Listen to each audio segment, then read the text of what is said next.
Okay, hello everybody. Good afternoon. How are you? This is Education Nation, and we have gone live. Before we start, let me tell you a little bit about Education Nation. We focus on why literacy is important, especially for our young people. We talk about preschoolers, elementary school, high school, and college, because we know that research says the prefrontal cortex of our brain, where our memory, our emotions are, where our short-term memories are, it's not fully developed. We don't make rash decisions well until we are between 25 and 30. So it's really important for us to focus on young people, even young adults, to help uh, us have a better world, because it's going down the drain, y'all. I'm telling you. Okay, so let's start with the female solution and why we're here. Women have the power to transform this world. We can end crime and violence if we all agree to do one thing: share. Let's share our wisdom, share our time, share our talents, share our finances, but most of all, let's share our love. This is the female solution. Peace and love. I'm Michelle Renee, host of Education Nation, live on the Female Solution Global Network every second and fourth Sunday from 12 p.m. to 1 p.m. The intention of Education Nation is to raise awareness about the literacy crisis and to offer information to combat the problem. The goal is to awaken an army of reading coaches and mentors. You will experience guests who are doing their part in the community to ensure youth in their circles are reading and thinking critically. I look forward to serving you in this capacity. Literacy is freedom, and Education Nation will offer information and strategies to help ensure our young people stay free. All right. So we have with us today on Education Nation daughter, my eldest daughter, Eliyannah Amirah Israel. And we have conversations about AI and AI literacy all the time. So I decided to do an episode on AI literacy. Eliyannah Amirah Israel is an endlessly curious Chicagoan whose writer, director superpowers are fueled by three essential ingredients: observation, literature, and Linda Goodwin, which is Look, my good men. Good, no, good men. and Linda Goodman. Oh, sorry.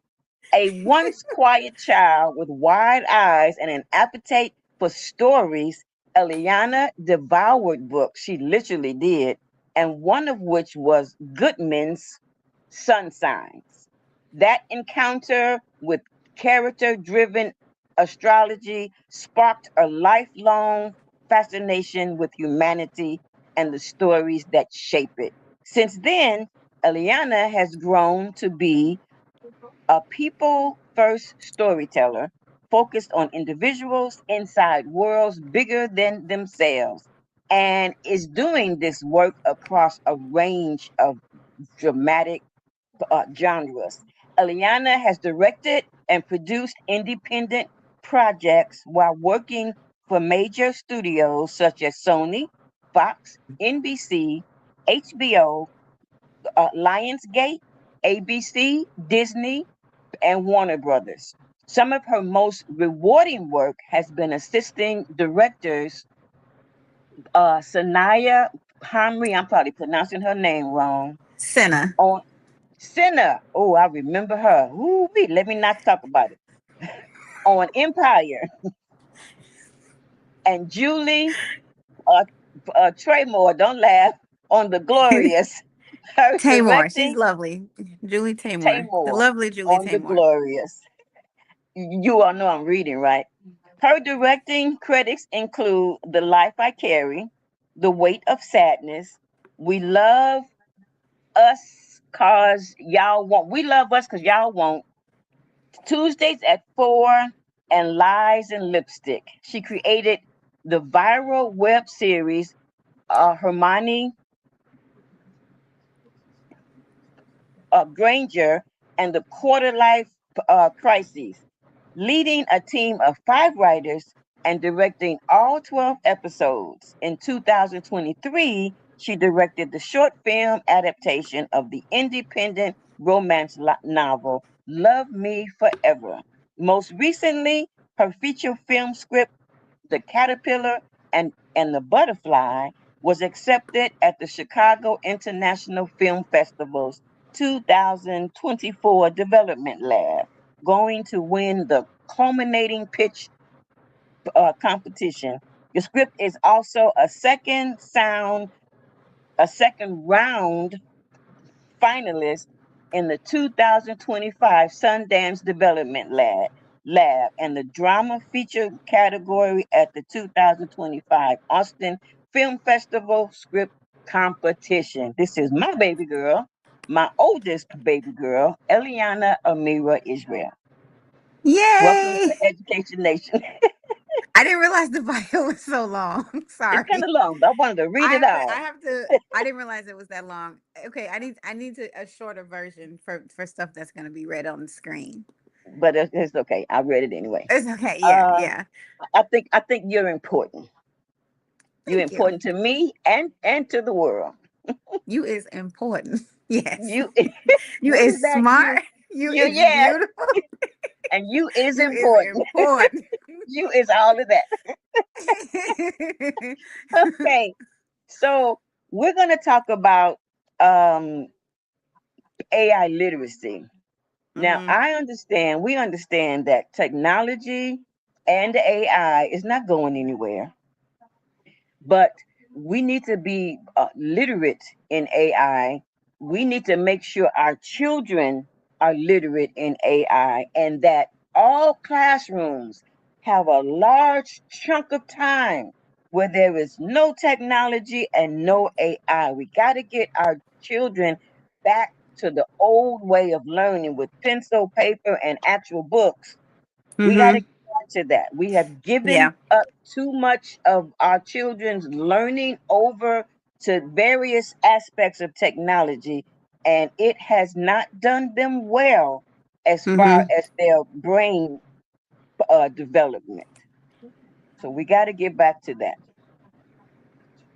So I know that AI is used for a couple of reasons, and it is important that we are literate in AI.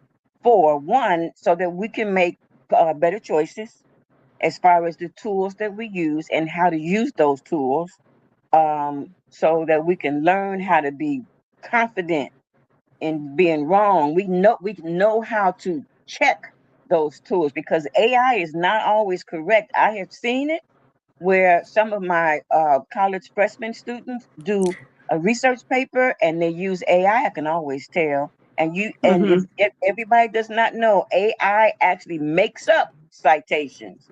That's not good. And if they don't Mhm. know how to cite sources, why to cite sources, the reasons, and what they should look like, and where to get sources from that are appropriate for a college classroom, then they're going to miss that. When AI gives them something that's incorrect, they won't even know.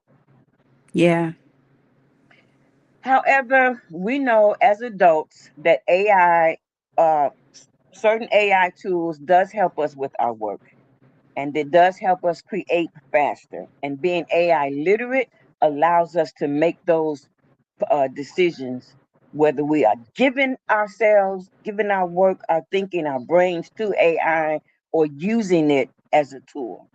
And there is a protection aspect. We need to understand how to protect our data, how to protect us digitally, because Mhm. everything Mhm. pertaining to AI is not private. What do you have to add to that? Uh, what do I the I have so many thoughts that I in general about AI literacy. And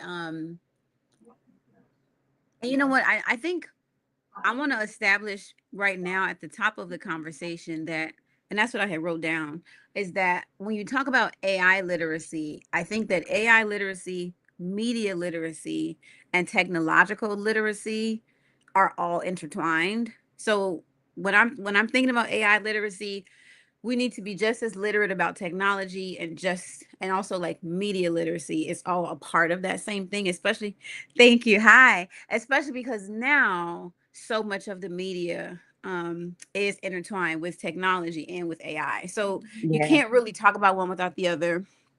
um and I all of the things you said, all of the I guess the things to know about AI, I think that we'll get more into them as the conversation goes. So I don't want to get stuck here, but I did want to make sure that we make it really clear early on that as Please I'm do. going to be talking, I'm talking about AI, media, and technological literacy Okay. simultaneously.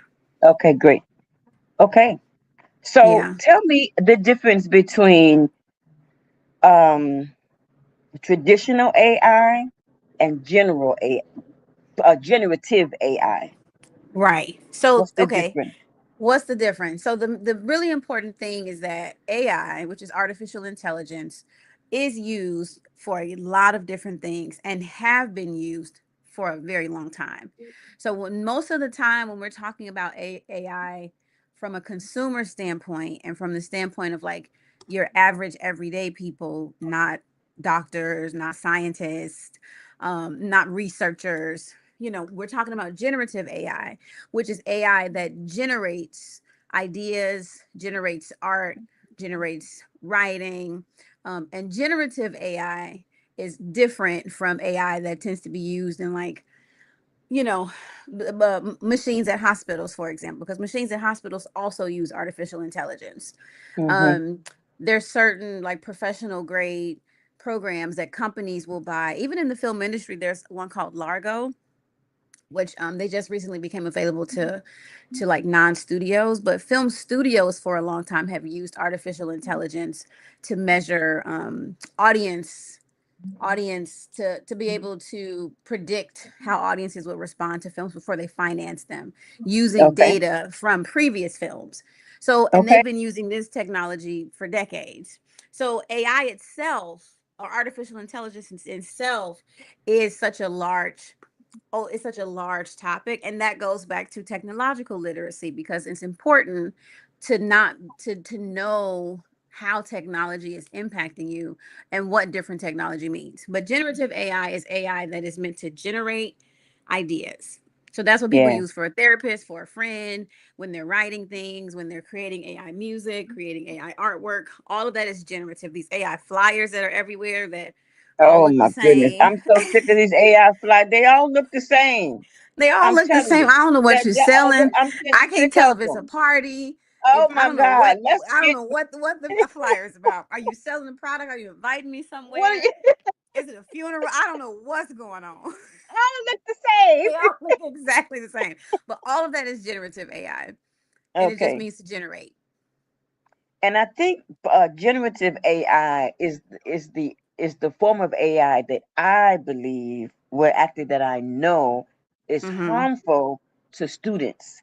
It's harmful to Yes. anybody who's learning. It's harmful to preschoolers, elementary school, middle school, high school, and those who are fresh out of high school and college. It is Yeah. harmful that they. Mm, It's what do you think interesting about that? because, well, it's I don't have any thoughts about it because it's a fact. So it is a fact. But it's what's interesting about generative AI being harmful is that it's also just as harmful to the boomer generation, because boomers Mm, are the leading users of generative AI. mhm, Um, and so for young people, a big issue. So I for a little bit I was like staunchly anti AI, would not touch mm, it, was like very like don't touch it, don't use it. And then mhm, after having several conversations, I started to realize that everybody I knew was using it. And mhm. so if I wanted to engage with them more meaningfully, I was going to have to Especially because they're also like all AI is not created equally. Some of Yeah. these company and like the leaders of these companies, especially some of the more popular ones, are like really just horrible people, horrible humans, and Mhm. are using Mhm. the money, like are using the riches of their AI companies to really like to just see. I can't think of the word I want to use. I have a couple different D words, but to that they're making society worse. They are. So I also wanted to, and I was like, okay, well, if you're using this, I couldn't recommend anything else because I wasn't using it. So I started to test some different AI chat bots and models, and I was looking for other options besides some of the most popular ones, just so that, and also too, I wanted to know what I was criticizing. And so one of the first things that I recognized, and I will put the same prompt into like different chat bots. And one of the things that I recognized early on is like you can, if you do a back and forth with your AI model, after this, fourth or fifth back and forth in a conversation, AI can start to become incorrect. And it'll be incorrect about something that it was correct about earlier in the conversation. The It conversation. makes things up. And the It thing that makes the things up. harmful thing about that is if you don't know what you're studying, you don't Exactly. know the subject, Exactly. then you won't even know it's You incorrect. want, And I think and I so then mentioned you have two earlier, things. yeah, You have two things. You have young people who haven't learned enough to yeah, even be able to fact check or to be able to confirm what AI. So you don't, if you haven't formed enough knowledge to even be able to check AI and to double hmm, check and to make sure that this is accurate, then you don't even know that it's incorrect. You don't even know what is being wrong. And on the other side of it, for older people, and this is like I'm a millennial, this is Gen X, this is Boomer. Because we have this idea that AI is smarter than us, then we're not checking its validity. And hmm, that's, you have to, because AI is not smarter than any of us, actually. That's probably the right. biggest fallacy about AI. Everybody should know that you are much smarter than AI. You have to check it. You have to So there check was a it. there was an anecdote. There's a rapper from New York. His name is Big Pun. He's a rapper in the 90s. He passed away in the early 2000s. And so, and this is just to go like, this is kind of an example of how incorrect AI can be. And if you Hmm. don't know, sometimes it's obscure information, you'll see something that AI gives you as a response and just go with it. And so, um, someone had asked AI a question about Big Pun and his partner. Now he has a Hmm. wife, and her name is Lois. Is it Lois or Louise? Lois. Liza, sorry, Liza Rios. He has a wife named Liza, or a widow named Liza, and one of his he was in a rap like squad, and one of the people in the group was a rapper named Cuban Link. So he would have been Hmm. his musical partner. AI said that Big Pun was married to Cuban Link, that was his partner. Hmm. Hmm. If you were not, and Big Pun, he has a song that got really big, but if you're not a person of a certain age with a certain interest in music, you won't know Big Pun and who his partner was. You won't know who Cuban Link is at all. So you would Right. read that if you didn't have this obscure information about Big Pun's rap partners, you wouldn't know that his wife wasn't named Cuban Link. Hmm.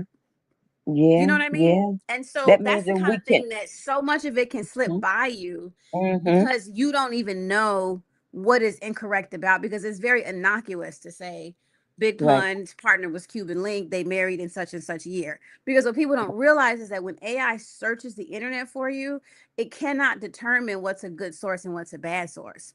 right. And it also can't determine nuance. So if Hmm. Cuban Link is referred to as Big Pun's partner in enough places, then AI will favor that information over mentions of his wife because it doesn't know nuance. It doesn't know that Right, when this person was writing partner, they didn't mean romantic partner.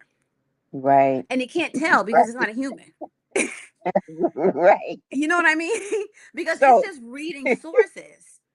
so everybody, AI can be wrong It's on not a smarter number than of you. occasions. It's not It is smarter than you, frequently and incorrect. it's It funny always because we think that AI is smarter than us, is and not. we want to use it to make us look more smart. And it But in doesn't, some cases, it makes us look the exact opposite. because it's not smarter than you. It's That was, not I think, the common biggest enough. surprise that I had going Mm-hmm. into it, because again, I had a lot of opinions on AI without having used it myself. And Mm-hmm. and I was like, you know what? I can't have these conversations in good faith and not have experience with the programs. And I got on Right. these things and I was just shocked at how I was shocked at how incorrect it can be. And I was also shocked at how the quality of its answers can degrade after, Mm-hmm. not to me, what doesn't seem like a long period of time. And that's because Yeah. I'm a human. So it takes me a lot longer to get tired. But you know how Right. when you get tired, you might be like, oh, I'm kind of mixing up this and that. AI does Yeah. that Yeah.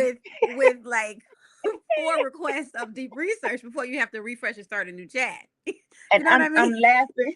I'm laughing because we don't know this. Because I was No. one when AI first began and students began to use it, and my students do not know.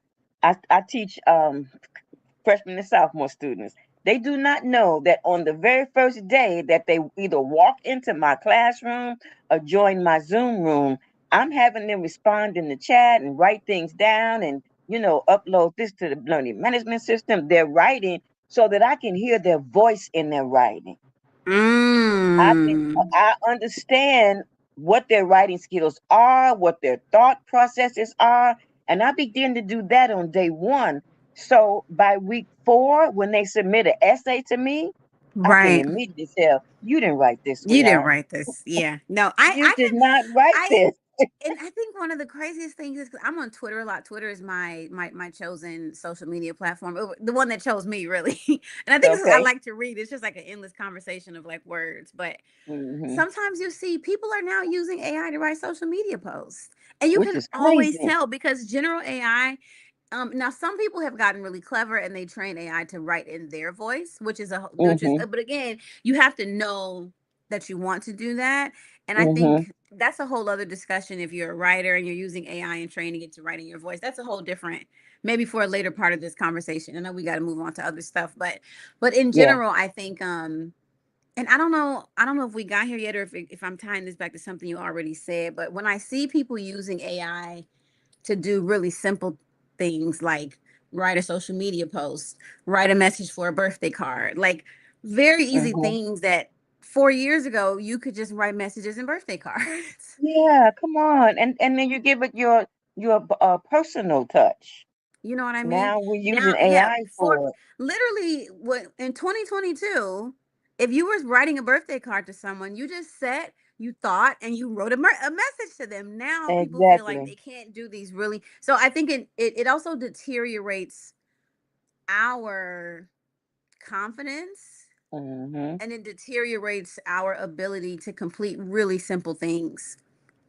And it's very easy to fall into it because I recently, very recently, a family member has a birthday on July 17th. So I was sending him a birthday card, and I Mm-hmm. wanted to get it in the mail really quick. I didn't want to think Mm-hmm. about it. I wanted to send the card because I was leaving, and I didn't want to be late I didn't know for my this. appointment. And so at first I because I was trying to be quick, I put into Chat GPT my question: how to send? Uh, uh, give me the words for comforting uh, and a young man in a situation on his birthday, and it gave me lots of examples. And as I was about to select one of the 6 or 7 examples, I'm like, you know what? Uh-uh. I Don't need do to this. have him feel. I know, but It's I so funny because started I to. had no idea that you did that. I But I just, didn't. when I use I it as put an the example, prompt I in, didn't know but that I this did would actually happen to write you. it on my card. But But it's I funny that started I use to. it as an example. I did It not know is. you had just tried to do It that. it I just a- but a lot of people that do it. That's was why I that brought it up. yesterday or day before. It Yes, yesterday. it is very tempting to give Yeah, you our know what? thinking away. So this goes back to when I said that technology, like technological literacy and media literacy are all intertwined with AI literacy because that very thing that you just said, what'd you say? Say it again. I It was takes away our it takes away my thinking, and he can't feel me. He so can't okay, so feel what I was gonna say is that technology.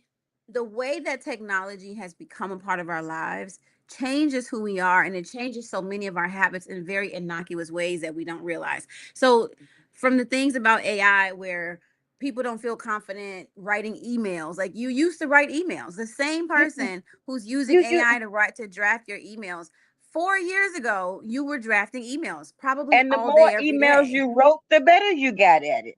Like you've been writing emails for a long time, and now Yeah, you can't write an email without AI.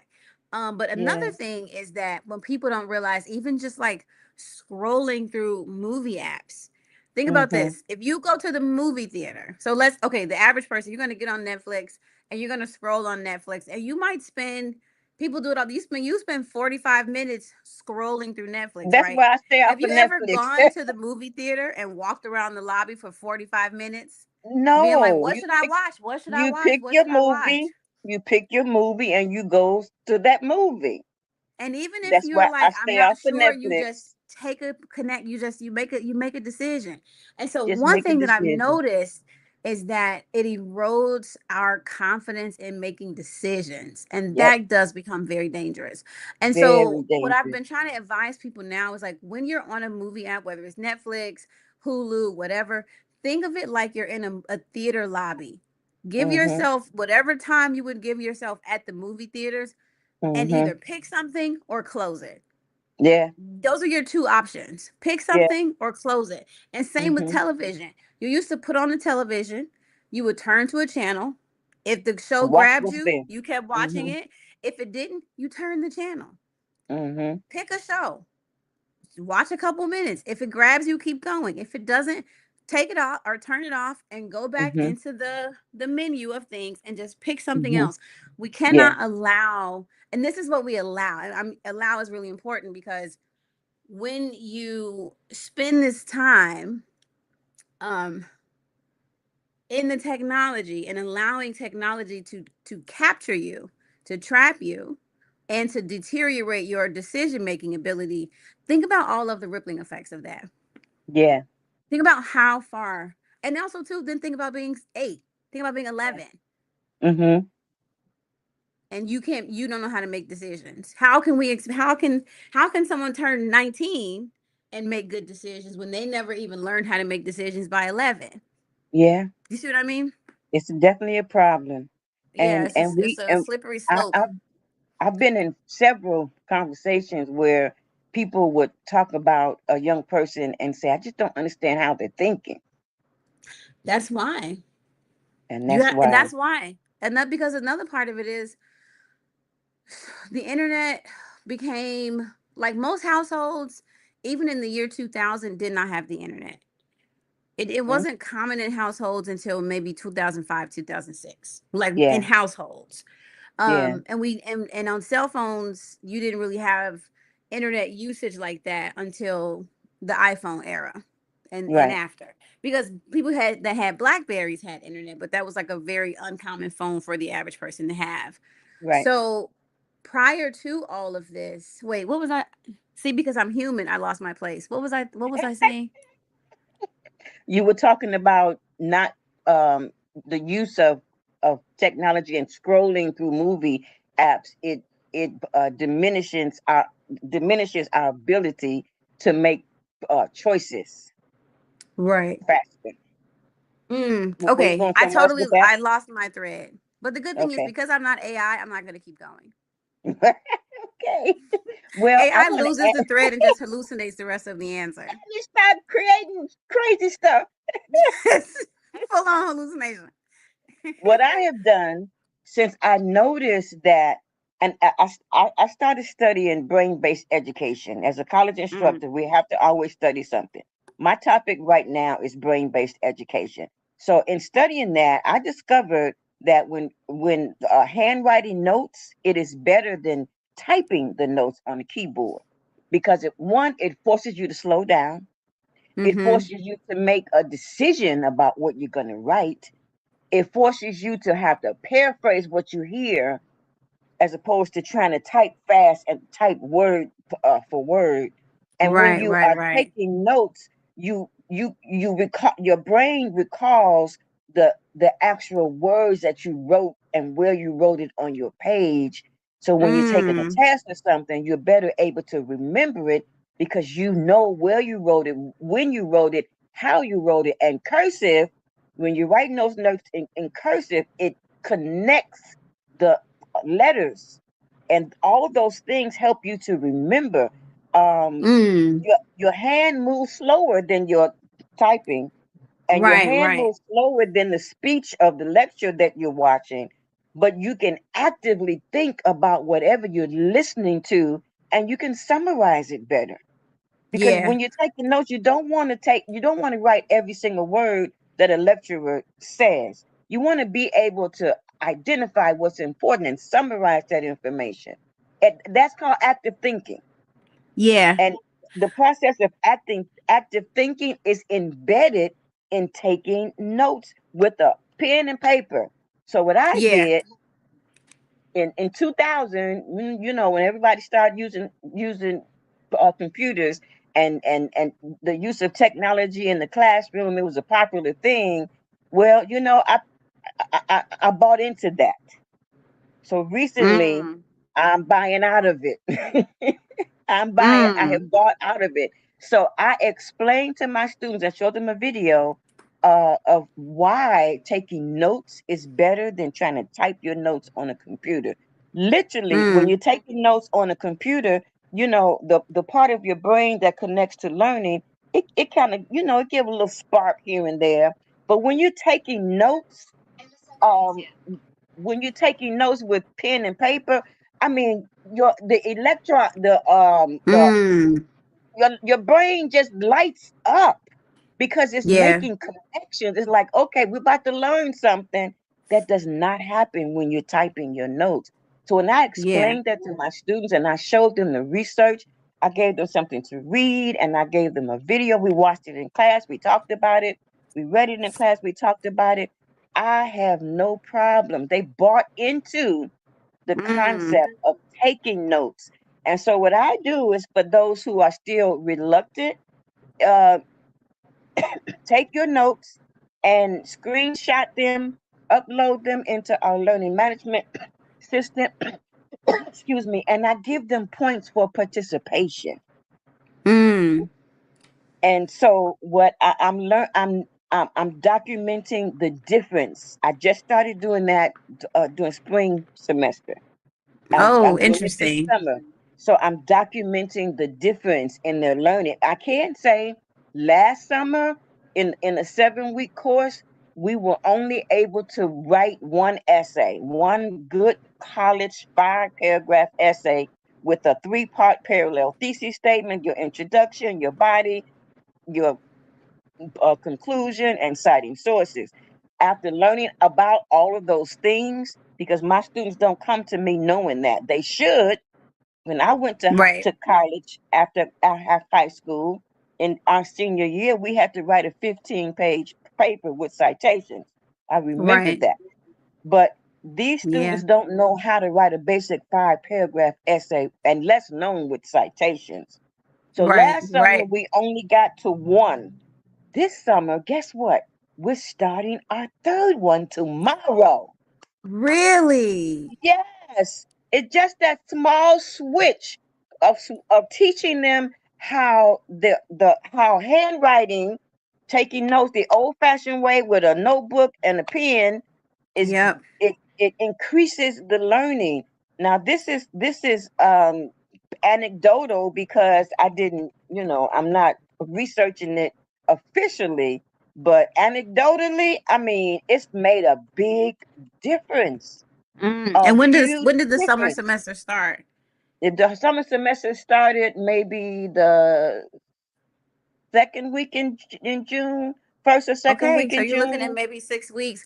Yeah, I was asking because it's 7 weeks total. one thing that happens a lot is people get very doom and gloom about the future and Yeah. technology, and which to that I don't subscribe to doomerism myself, and I think it's important Mhm. not to, because once we all subscribe to doomerism, then at Mhm. that point the tech companies win. They So I've seen win. people be like, "Oh, we're cooked. We're not going to be able to read again." And it's like, but look at No, this we can one turn this thing look how fast this classroom of people were able to progress very versus the group quickly last summer. And it was just just that by one, like taking notes. That's that was the one one thing you did thing. differently, was activating their brains. So I think it's really Hmm. important to like resist doomerism, because there are so many small things that make a big Hmm. difference. Yeah. Okay, I remembered. So it was two things I wanted to add on to that, what you were saying about handwritten notes, and just to Hmm. confirm that it's the same for me. I'm a writer. I write Hmm. screenplays. Um, and like, even when I keep a notebook in my purse, a little small notebook, so I can jot things down. But just the nature of life. Occasionally, I have to make notes in my phone on things. But whenever I'm writing something, I have to take handwritten notes. I have to make Hmm. notes. I make notes in a notebook. I make notes on the script, and I have to do it by hand, because it Hmm. helps me get to know the characters. When I try to Yeah. do it on a computer, I forget story details. I forget character Mm. details.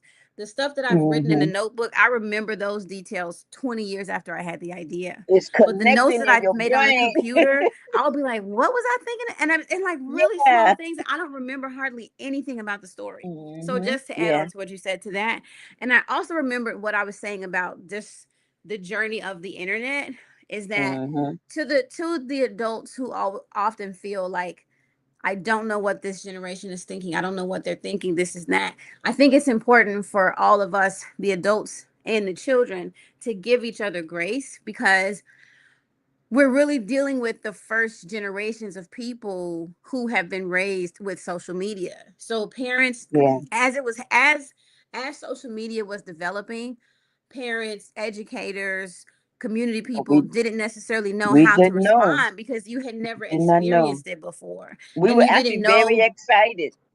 Very excited, and you Very didn't know excited. what impacts it would have, because Didn't there were know. never any people to Right. experience that.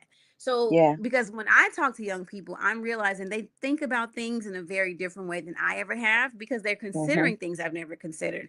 I've Hmm. never, because I grew up pre social media, like my Hmm. adolescence and all that, so I don't have the same kind of like fear of public shame that a lot Hmm. of people in their 20s and teens.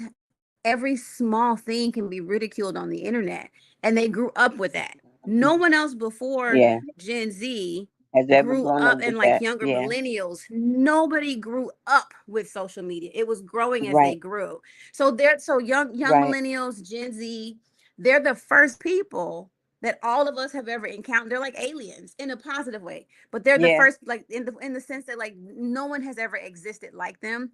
So I think we have to give ourselves Yeah. a lot more grace in our lack of understanding, but also give some grace to them, in that they also are growing up in a world that like no one can help them navigate, and nobody was helping them navigate it Yeah. as it was developing, because we didn't know. So I just think that's important. Whereas It is important. younger, like it's important, Gen Alpha, Gen Beta, the younger Hmm. generations, some of the mistakes that were Hmm. made with younger Hmm. millennials and Gen Z are being corrected in Gen Beta. But Gen Beta are babies. Gen Alpha are, Yeah. 17 Yeah. and 9 years old. So Yeah. like we now know, oh, my kids shouldn't just be on social media. We didn't know that Yeah. before, because it seemed fun to us. And I don't have kids. I'm Yeah. just saying my kids. I think all kids Yeah. as my kids. I'm a big community member person. And it's So a good those are the two things I babysitter. wanted to just say. We're going to take a commercial break. When we get back, remind me to talk about We when I gotta. went to church last week. Commercial break. Have you seen Okay. all the solar farms popping up everywhere? You know, the big fields with the solar panels. There's one in our community. They produce electricity using the clean energy of the sun to send to the power grid to reduce our energy costs. Because not everybody can get solar panels put on their roof the way I have, but everybody can enroll for free to share the energy produced by the solar farms. That's why they were built. You know you're supposed to be getting a 10 to 20% savings on your bill for that, right? Illinois has a goal to transition by 2050 to 100% clean energy. So everybody needs to be connected. People in other communities are already getting their savings. So I'll be by to see you, because they want to make sure you get your savings as well. It just takes a few minutes. I'm Naima Latif. Call me if you have any questions. 312-849-3456. Okay, and we're back. So I We're want to back. I We have want to 20 tell this minutes quick left. story.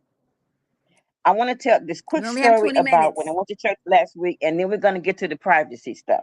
Last week I was at Hmm. church, and I noticed that there were four young people sitting around me, three rows up to the side behind me. And Mm. their parents were very comfortable in letting them have their iPad, and they were playing games on their iPad. And they had headphones in, playing the game during the entire church service. And that wasn't the first time that happened. And if we have time, we can talk about the impact of that. But let's switch to privacy. Let's start with Okay. photos. Why should we be careful about uploading our photos to AI? So, um, this came up because, like, I have a lot of people in my life who include their photos in these different, like, see what you would look like in the 1950s, and it always trips me out when people who were alive in the 1950s do it, because it's like, you don't need to imagine that you were there. You have a picture, But hopefully. you know what I mean? And also Yeah. too, just imagine it.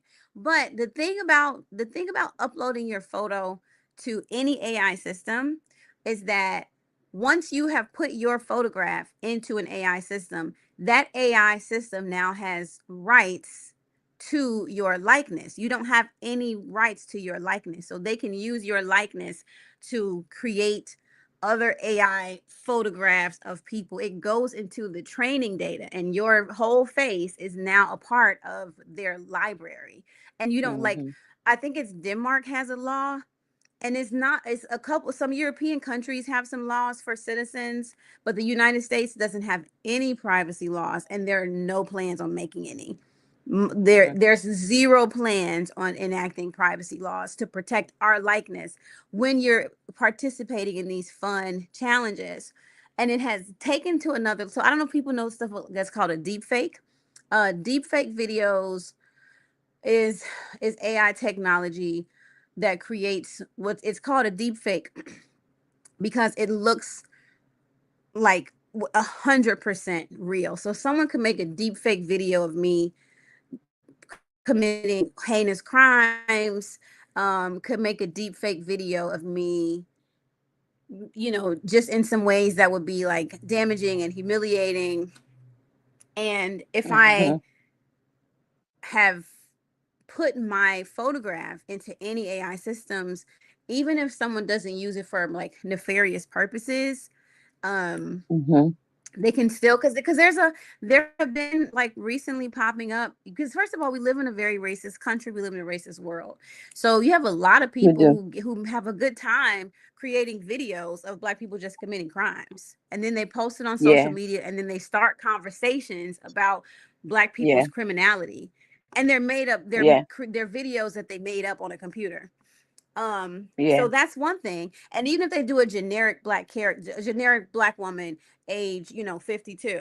If you as a black person are Hmm. between the ages of 50 and 65 and you've uploaded your photo into an AI, when they want to make these criminal videos, your image is what's being pulled down to create the characters. So that's one Yeah. really big thing, is that we don't have any rights to our likenesses when you use the systems. And then also Yeah. too, when you use those, you are also using someone's likeness that they did not give permission for you to use. So it Yeah. seems, which is why when you watch, if you watch those like AI Bible stories videos on YouTube, and all the Yeah. actors look like Denzel Washington and Michael B. Davis, I mean Michael B. Jordan, Yeah. um, and Ossie Davis, and also no, you can't. So the laws about suing are a little unclear right now, only because the United States Has doesn't no laws. have We have no any, law. like, we don't have any regulation about No AI. regulation. You could Hmm. potentially sue for maybe like defamation of character, depending on what it is, and you Hmm. could kind of like get to a legal fight in a roundabout way, but not for Hmm. using, but it would be about defamation of character, not just your likeness being used. Right. So I mean, if so, one of my closest friends, I was like fussing at her about it, and she's like, I put my photo in so many AI systems at this point that it's just like, she was like, it's too late for me, and maybe Oh. it is, but I feel like with her, it's never too late. Stop putting your photos in these AI systems, and then I'm gonna have my mom share a link, but. A couple days ago, Meta, who is the company that owns Facebook and Instagram, Meta had introduced a feature called Meta AI, and it would allow any user on Instagram to use any photo that's been uploaded to Instagram on a public account, and you could use that photo to create new images. So Mm-hmm. the like the woman who asked the question, if you have a public Instagram account, not a private account, and it's on Instagram with that Meta AI, I would never do it, but I could go on Meta AI and I could pull your photo and put it into Meta AI, and I could make an image of you doing God knows what, positive or negative. It doesn't matter. So Mm-hmm. there was a way to opt your profile out of it, but as a lot of these companies do, our profiles were automatically opted in to being to having Mm-hmm. permission given to use Meta AI. Gotcha. So you would have to go to your settings and manually turn it off, but they had turned it on for you. Now the Ah. backlash was humongous, and so Mm-hmm. they removed it just 3 days after they announced it because people like really freaked out. And But a that just lot of happened a people, few days ago, right? it happened this week. So I'm gonna Mm-hmm. share an article. I don't know if you can share it with. I'll Um, put it. I'll put it in the comments of the video. okay, yeah. There's a you can Mm-hmm. just look up Meta AI Okay. Instagram, and Mm-hmm. there's going to be several news articles about it. Yeah, with the deep fake, unless because and people have been arrested. People have been arrested, people have been harmed, and that's also why I think it's real. I think that when it comes to people's likeness, I have a zero tolerance, like because it quickly delves into harmful things. Yeah. So I'm very, and my mom will tell you, I'm very strict. I don't want to see anybody's image being altered by AI. I don't care what it is. Yeah. And I don't like it, and it's only because I know I've seen and I know that it's a very Yeah. slippery slope. And the same whether because sometimes people like to like put clothes on women who are like Mm-hmm. dressed lasciviously, and Mm-hmm. I've had to point out that the same technology that dresses women also undresses women. Undresses So them. when Yeah. you're like, oh well, it's this and that, it's like, no, they use those same and they do it already.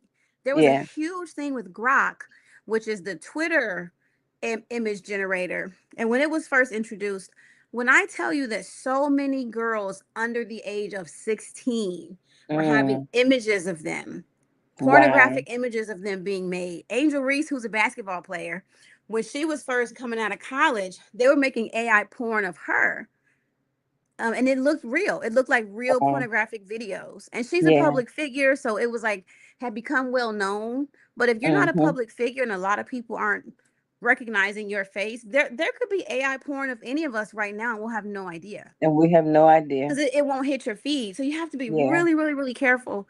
And unfortunately, this is one of those things that the people who make it should be the ones that we are censoring because it's just a Right. wrong thing to do. Right. And because there's no privacy laws, I just caution everybody, no matter how fun it seems, you're going to have to start using your imagination. Do not put or or get a friend who knows how to use Photoshop and go back the old school way, but please do Yeah. not include your photographs in any AI systems. And you constantly Okay. just check like whether it's Twitter, Facebook, Instagram, just try to like stay abreast of whatever new developments they have because the meta AI Yeah. on Instagram was like one that most people would not have caught without the Mm-hmm. story going viral. Somebody asks, is there a way to determine whether news is fake or not? Um to be honest, there is a way, and the way is just through research. So now one thing that I do, because you'll see it a lot on Facebook, on Twitter, and honestly even on like the video apps like Instagram and TikTok, where there'll be Mm-hmm. news stories or someone can type breaking and say anything. Mm-hmm. They can Yeah. say Eliyannah said, and they'll have quotations, and it's some quote that I said, and then people start responding to that. And so Mhm. it takes a little bit of work on our part, but whenever I see something, whenever someone shares something with me, I always just go look it up, because if it's a real story, then it will have been reported by multiple Mhm. news outlets. And Mhm. so And I look up and I must quotes. say, she definitely does that because I've shared some things with her, and I was either upset or excited, and she bounced back with, "Oh, well, this is fake," and bust my bubble. But it But I think it's important. It's important because is so much important. gets shared as I news.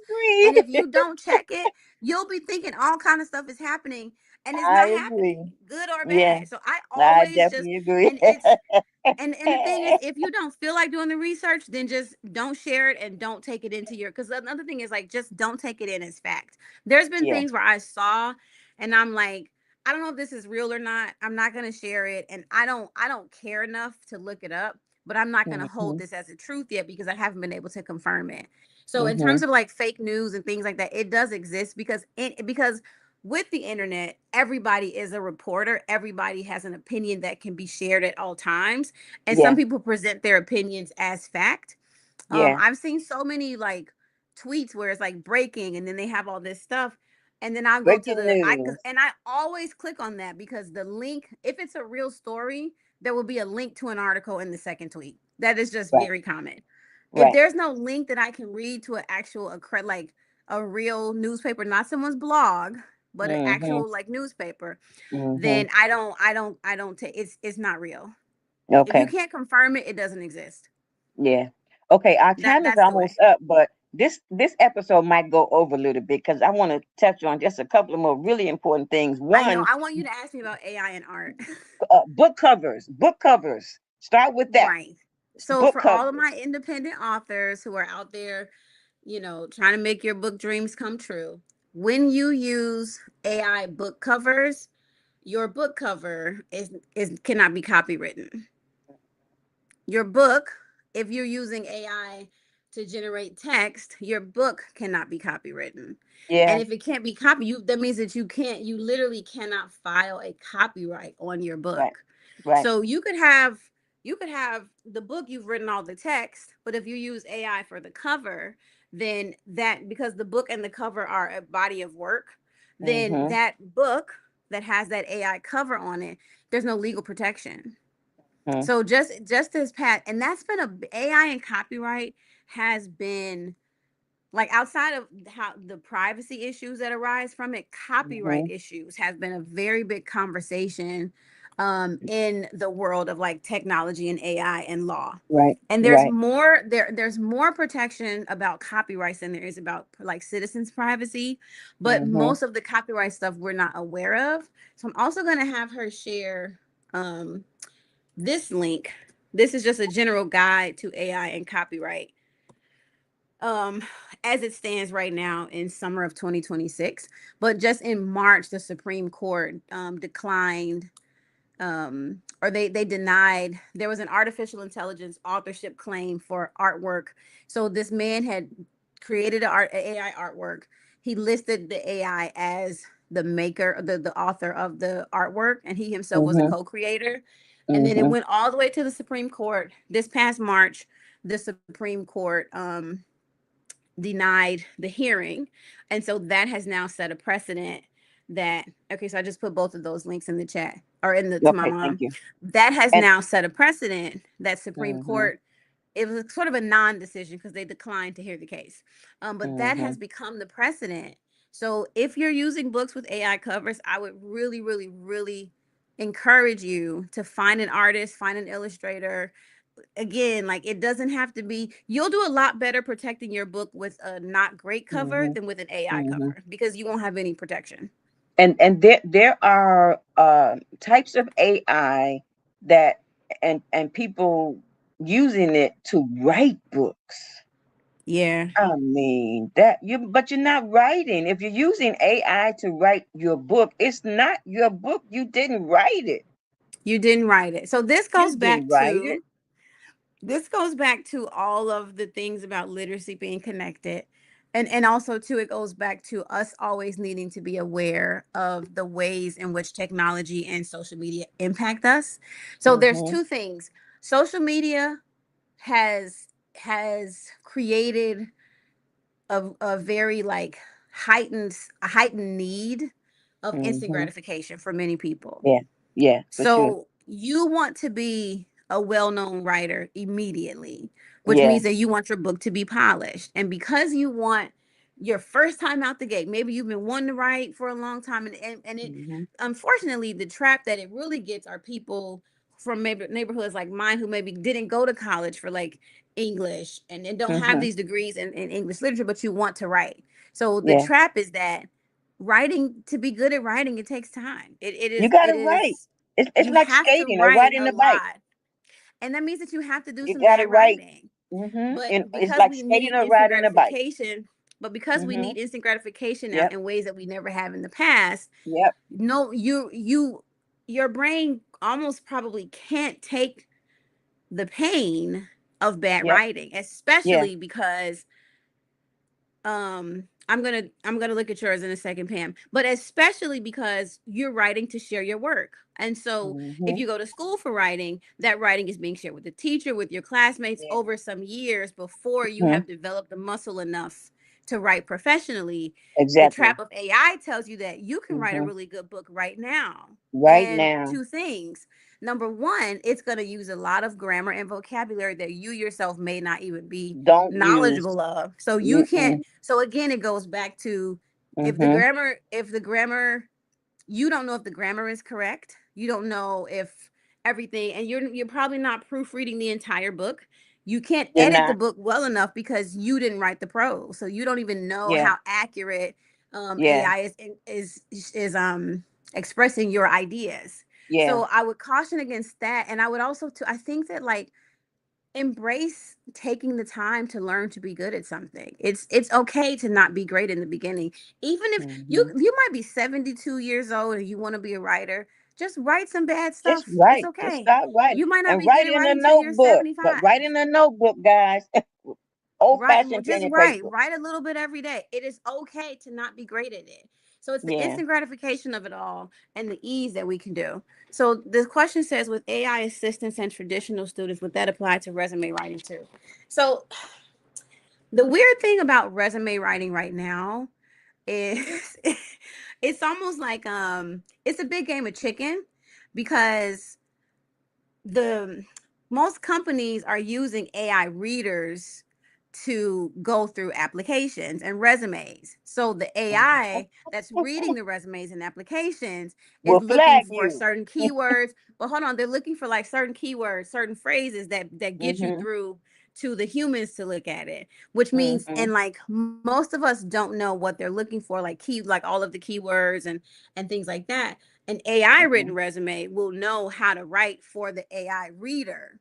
Mhm. However, so, but it really is a game of chicken, because the companies are using AI to parse resumes, but then they also are using AI, and only AI can pass through a resume reader. Only a AI resume can pass through a resume reader with like the most accuracy, Mhm. unless you hire a professional resume writer.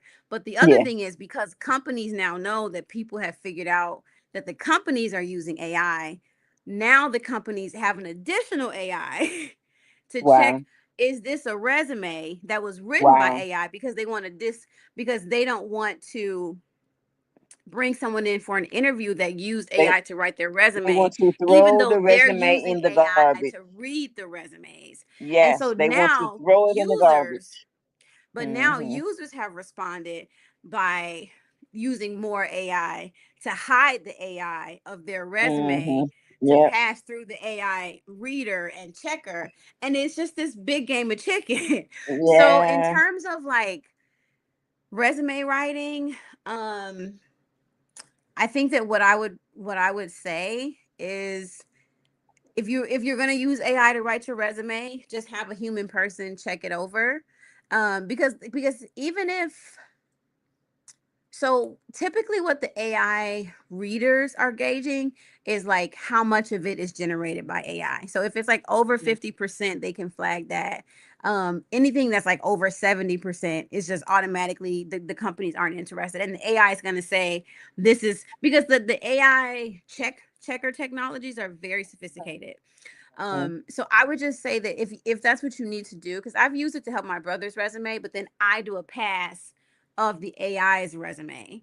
And I only Mm-hmm. do that. I do it with him because now I know that companies are using AI to check resumes, and they're looking for Mm-hmm. certain ways that like you respond to the job prompt. Yeah. So you can use it.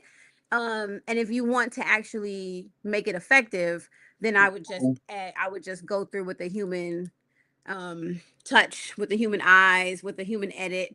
And hopefully you have someone, and like there are people that do resume writing on Fiverr. You can find a resume writer for pretty inexpensive. And you can have them edit your AI resume.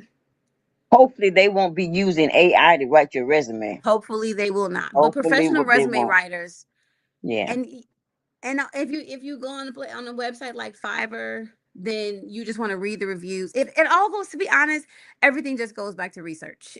Reading and Yeah. research will always be your friend. You Okay. can So research people on Fiverr. Okay. with that, our time is up, but we didn't even talk about AI in art, music, and film. So guess what? That's another episode. Okay, because E- I have a Either lot at to the say end of about that. August or September, I sometime have a in lot the to say future. about So AI that's going to within be, I art, don't want to within start the it arts. because we won't be able to be thorough enough. And Yeah. with So that, I want to be thorough. let's come back, because So, that's really important. It's yeah. very important. Okay. Okay. Thank you Well, so we knew much. this was gonna go long. I knew it. And Okay. the hour went fast. It did. All right. Next conversation sometime in the end of August or early September. We'll get back to you Okay. all. Thank you all for Bye. Thank y'all listening. for Thank you your for showing up. comments. And thank you, Eliana. When we have these conversations, just us, it was just something that I knew that I needed to have you share on this podcast. Mm. Thank you so much. Okay, I'll see you Yeah, next thanks for time. asking Well, me. I'll Okay. see you in a few minutes. I'll see you in a few minutes. Bye. Okay, bye. Leaders of nonprofits empowering worlds. Let's go. But the vision that God gave me, I felt that it was time for me to step out and work on the vision that God gave me. We need look no further. We have a unique voice. We have a unique talent pool.